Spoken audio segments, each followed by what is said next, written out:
Praise the Lord. Happy Sunday to you all, my viewers, friends, relatives, members of the church. Welcome to Sunday 19th of April 2020 in the year of our Lord Jesus Christ.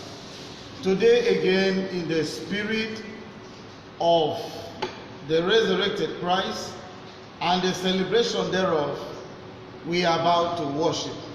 I invite you to this hour of fellowship in the name of Jesus Christ. Amen. Let us pray. Father, in the name of Jesus, we are so very grateful that you have blessed us with yet another day. We are thankful for this wonderful day that you have given to us. We are gathered from every corner of the earth through this online transmission, praying that you bless us from every corner as we worship you. Have your way in our fellowship time today.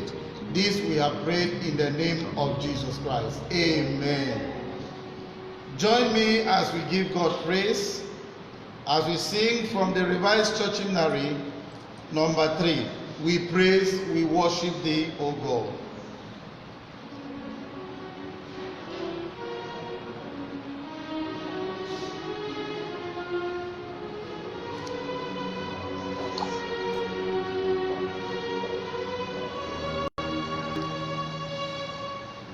We praise, we worship thee, O God, thy sovereign power we sound abroad. All nations bow before thy throne, and lift the great Jehovah on. Loud hallelujah to thy name, angels and seraphim proclaim, by all lepers and thrones in heaven, eternal praise to thee is given. The last stanza. Glory to thee, O God most high. Father, we praise thy majesty. The Son, the Spirit, we adore one God, endless forevermore. Amen.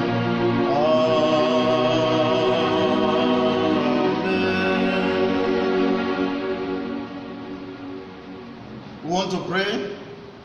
Let us take this song.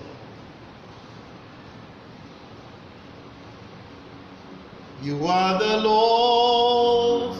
Let your name be glorified.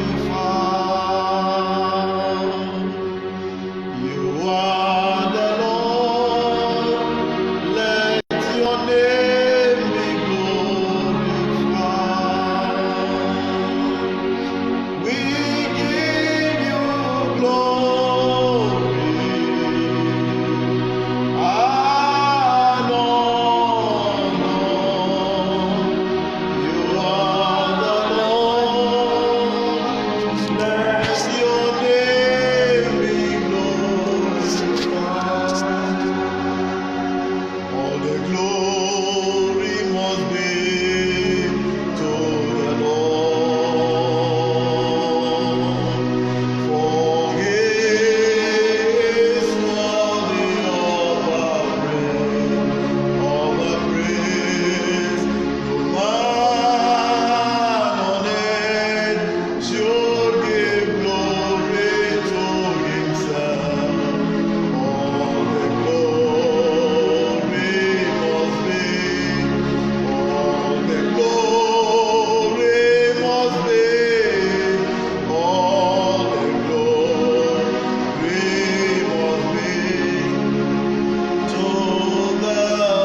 Father, we confess every known and unknown sin before you.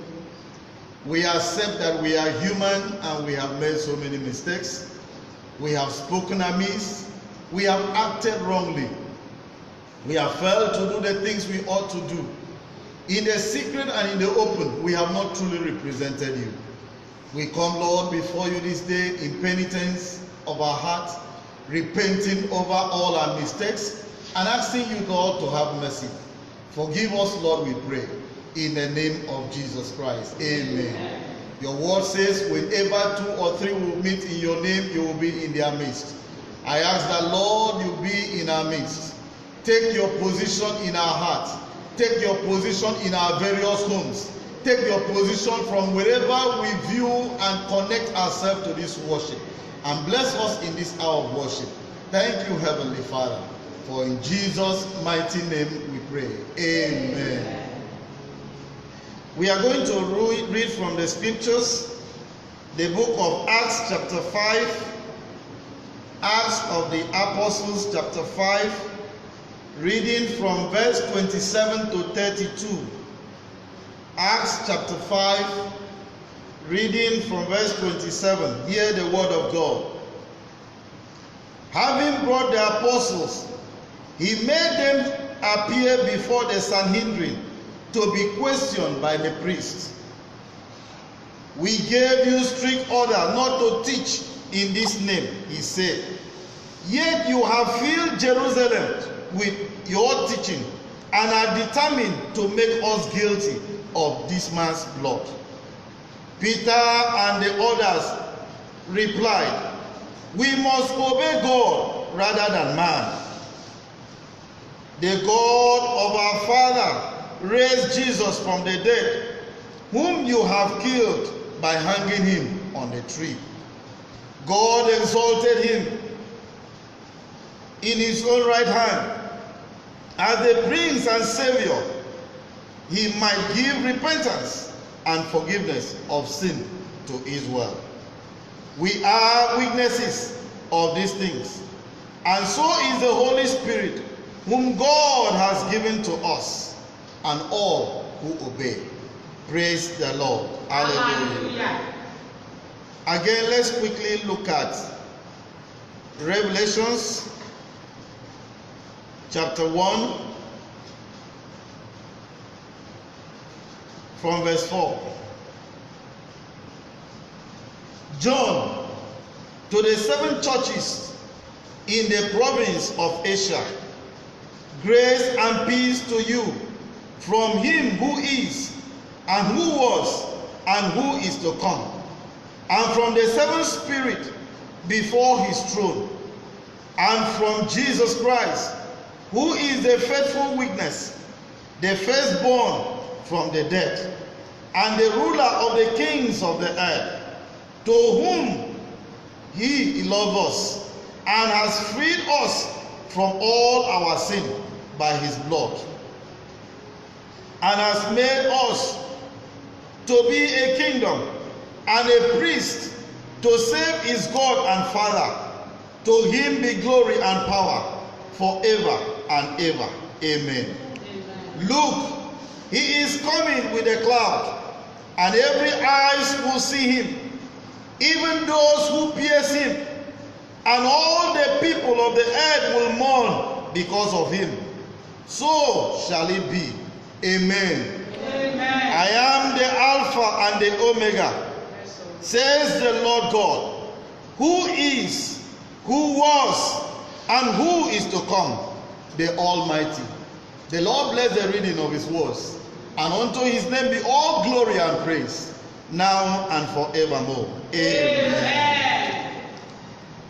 This morning, as we reflect, we want to consider a theme that says, believe in Jesus. Believe in Jesus. Believe in Jesus. On Wednesday, when we were celebrating the joy of the resurrection, we examined a topic that says, Have you seen the risen Lord yet? Have you seen the risen Lord yet? We were made to understand that so many persons have seen the Lord Jesus. So many have seen him. So many are still seeing him.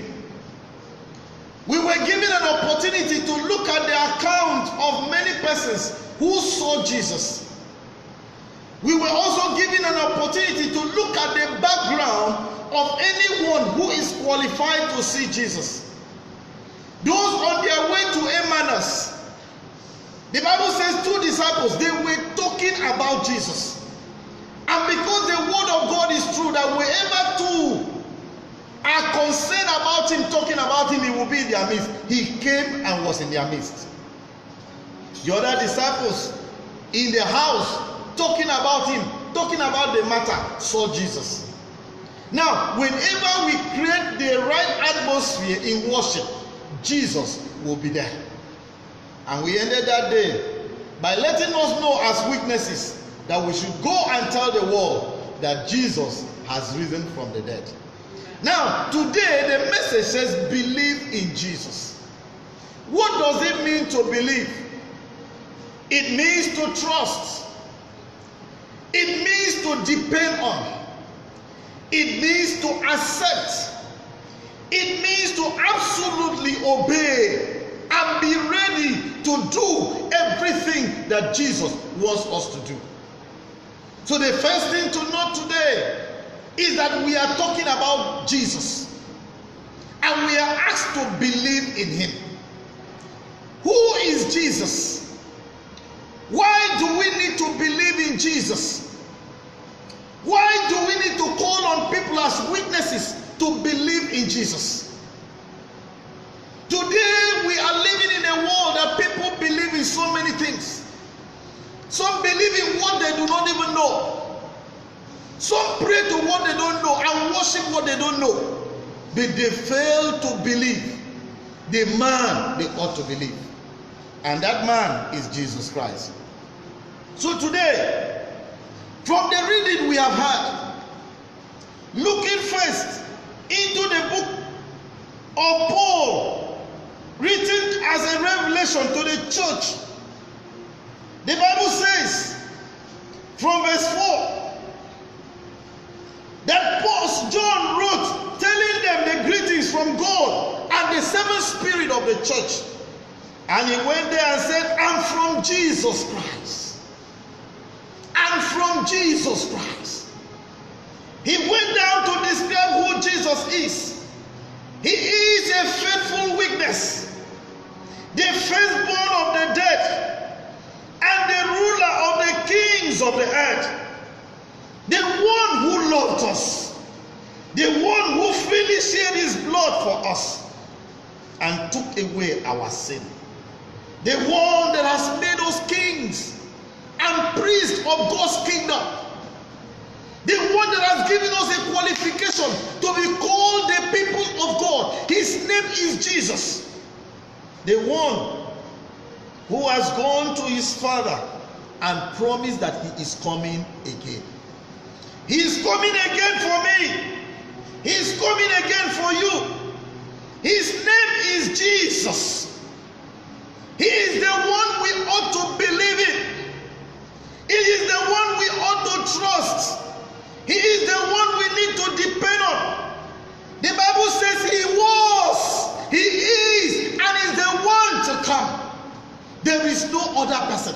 Now when we talk about he was, the Bible says in Genesis chapter 1, in the beginning God made the heaven and the earth. And when we talk of God, Jesus Christ is the second person in God's Trinity. He was with the Father.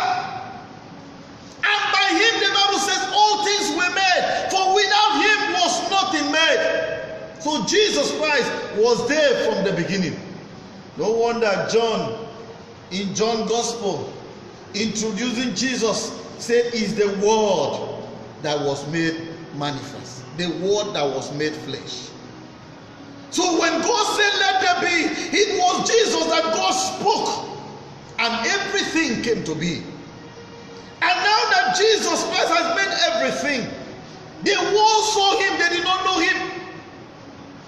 They did not know him. No wonder from that time they have been troubled. Many people have been doubting Jesus. Many have failed to believe Jesus because of lack of knowledge. No wonder. In verse 12 of John chapter 1, the Bible says, to all who accept him, to all who acknowledge him, to all who believe in him, he gave them the power to be the sons of God. Now in believing Jesus, I told us that the word believe come with the thing to note. The first is acceptance. Accepting Jesus as our personal Lord and Savior. Willing to accept his sacrifice. Willing to accept him as a ransom of God for our salvation. He came. He paid the price for our sake, that it may be well with us. So Jesus Christ was there from the beginning. He is the one who has come and paid the price for sin. And he is the one that will come afterwards, that he may save us, that he may restore us, that he may bless our life. So dear believers, the second thing to note about believing in Jesus is that we ought to trust Jesus. What does it mean to trust?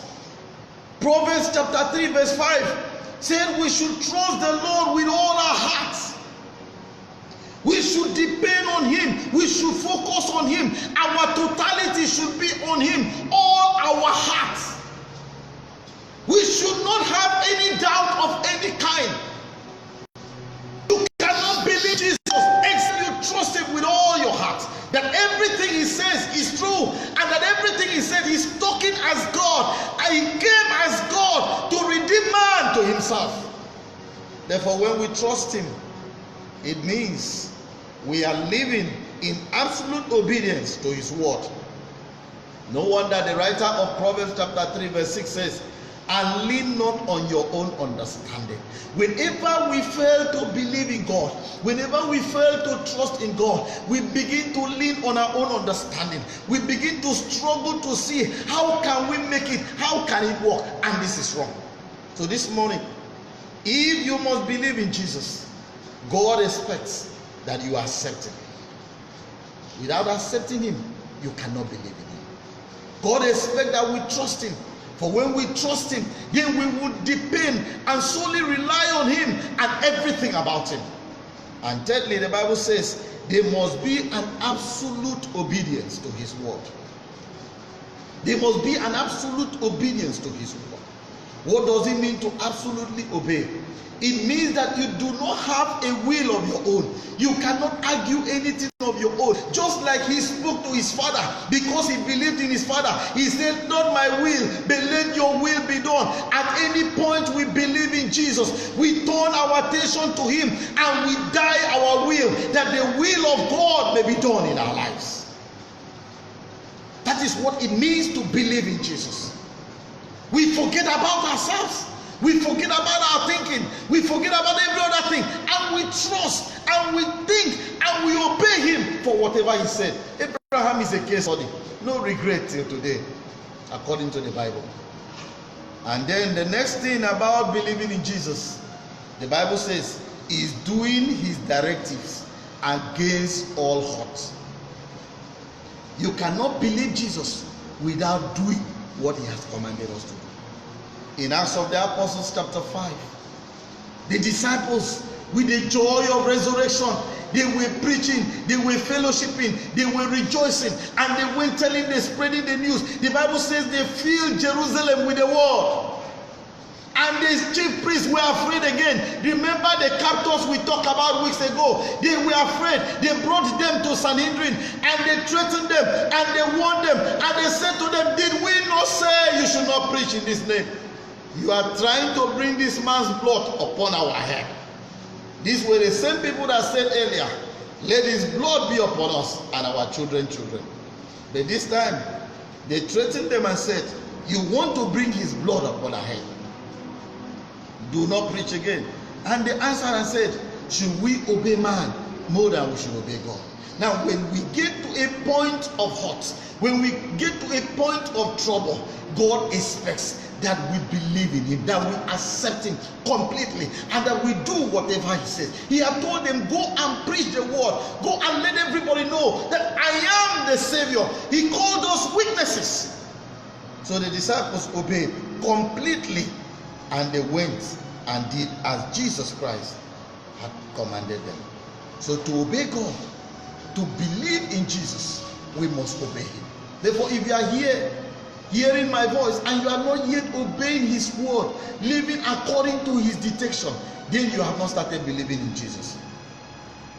Let me bring our attention to understanding that because of the troubles of this life, people have shifted their belief from God to other things. People have believed things. No wonder God in Jeremiah chapter 17 from verse 5 had told the people of Israel that God is a man whose hope, whose belief, whose trust is on any man. Any person that put his trust, his belief in any other thing, cause is the person. Why is it cause? You are going to be disappointed. You are going to be confused. You are going to be disappointed in life. Today we discovered, just like in the Bible times, that there are many people who believe in chariots. They believe in their weapon of war. They believe that they have prepared themselves and that they will win. No wonder the Bible says that chariots are prepared for battle, but victory belongs to the Lord. If you depend on chariots, you will be disappointed. There are people who believes on human being. A wife believes on the husband. A husband believes on the wife. The children believe on their father, on their parents. Because of my parents, I am sure I have a future. If they die, what happens with your future? Hopelessness. You will be disappointed, the Bible says, because you will be confused. You will be confused. Some people believe in their finances. I have so much money in my account, he can take me far, he can sustain me, he can take care of my. What happened with the rich fool? The Bible says he looked around and saw that he had gotten enough wealth and food, and then he talked to himself and said, you don't need to worry, you have enough to eat all the days of your life. And the Bible says that night God said to him, you fool, I demand your soul from you, and let me see who will give account for that. Do you have money? Are you depending on your money, on wealth? Are you depending on any of those things? They will disappoint you because they cannot take you far. Some other persons depend on charms. Some depends on shrines. Some depend on altars. They said, my father's altar, our family shrine, the charms in my waist, the charm I have drank, the one I cut into my body. Believers, I want to let you know, it will disappoint you. It can never stand. The time you need them, they will disappoint you because no one can be protected by them. Others depends and believe in secret society and cultism. They believe in associationship. Because I belong, I am protected. Hear me and hear me well. Wherever you belong, except it is in Jesus, you will be disappointed because it can never happen. Some others believe in their qualification. I am an educated person. They believe in their education background. They believe in their other backgrounds and they think they have arrived. Dear people of God, it will disappoint you. The Bible says, cause is the man who put his trust in those things. Jeremiah chapter 17. Let's just read that scriptures and we get ready to summarize. From verse 5. The Bible says, this is what the Lord says. Causes is the man who trusts in man, who depends on the flesh for his strength, and whose heart turns away from the Lord. If your heart turns away from the Lord to any of these things, cause be you, because they will disappoint you. He will be like a bush in the wilderness. He will never see prosperity when it comes. He will dwell in the parched places of the desert, in the salt land where no one lives. Anyone that ceases to believe in Christ and believe in any other thing in life, you are like a cursed person. You are like a tree planted in the desert. You are like a salt land in a parched places. Nothing good can come in. The Bible says he will never see, she will never see when prosperity comes, because they are out of God's favor. Dear servant of God, what do you believe in? What have you been believing in? What have you been trusting? What have you been capitalizing yourself and thinking that you can dwell on? All of them will disappoint. Jesus said, believe in me and also believe in my Father. I am going to prepare a place for you. Now when you believe in God and believe in Jesus Christ, your destiny is a guaranteed one. But when you fail to believe in him, sorry, you are wasting time. Today, many have misconstrued the scriptures. Whenever they quote that Joshaphat said, believe in God and also his prophet, and you will be established, they now think that they can forget about God and start believing on only the prophet. The prophet are messengers. They are town criers from God. Pastors are town criers. Pastors are town criers. When we stop believing God, stop believing Jesus, and start believing our pastors, start believing our people more than God, then we are in trouble. So this morning, as we round up, I want you to ask yourself a question. What are you believing in? Every other ground will be a single sand. Jesus said, if a man believes in me, if a man abide in me, and I abide in him, he will survive. He will stand the test of time. So this morning, I want you to look at yourself again. Jesus Christ will come again. Every eyes will see him. He will come again. Those who do not believe in him, the Bible says they will mourn. Sinners will regret, because he is the Alpha and the Omega. Has he become your Savior and Lord? Believers in Antioch were called believers, Christians, not because they were going to church, but because they believed in Jesus, because they lived by the word of God, because they walked the way Jesus wants them to walk. So this morning, as I invite you to Jesus Christ, I call you to believe in him. I call you to obey his word. I call you to trust him. I call you to walk with him, and you shall prosper. Let me end by reading this verse. Blessed is the man who trusts in the Lord, whose confidence is in him alone. He will be like a tree planted by the water, that sends out its roots by the streams. It does not fear whether heat comes. His leaf is always green, and he has nothing to worry in the years of drought, and never fails to bear his fruit. That is the portion of a believer. They will never be disappointed, in season and out of season. So this morning, who do you believe in?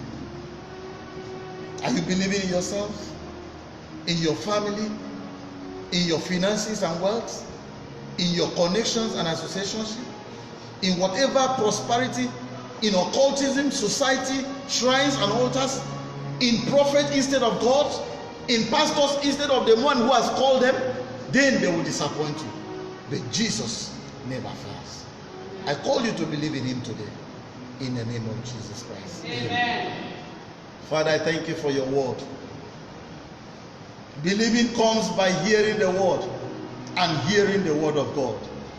I pray for every listener this morning. I pray for every listener that will join us afterwards, that as they believe you, as they hear your word, may faith be ignited in their heart. And as they believe you and all your word in the scriptures, may it come to pass in their lives, that they shall be like a tree that is planted by the riverside, that shall never be wanted. We bless their lives, and we bless the church, and we bless your people. In the name of the Father, and of the Son, and of the Holy Spirit. Amen. Dear beloved people of God, in the joy of the season, we encourage you to go and bear witness of Jesus, spreading the news everywhere, letting the world know that Jesus is alive and that they need to believe in him. When we believe in him, we will never be disappointed. God bless us. in the name of Jesus Christ. Amen.